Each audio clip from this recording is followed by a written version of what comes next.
নমস্কার, আমি সুস্মিতা। আবার কতগুলো টিপস তোমাদের সঙ্গে শেয়ার করতে এলাম। যতই ঠান্ডা পড়ুক, রান্নার কাজও আমাদের করতে হয়, আর তার সঙ্গে ক্লিনিংয়ের কাজটাও কিন্তু করতে হয়।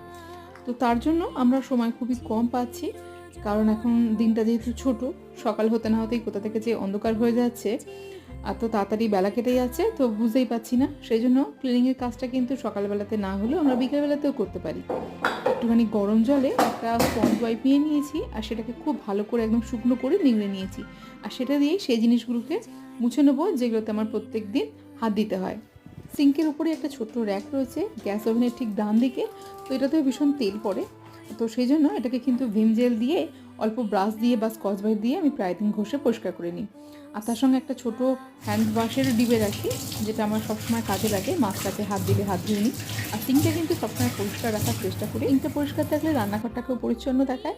কমফোর্ট আর জল মিশিয়ে একটা স্প্রে তৈরি করে নিয়েছি, বারবার করে এখানটা স্প্রে করে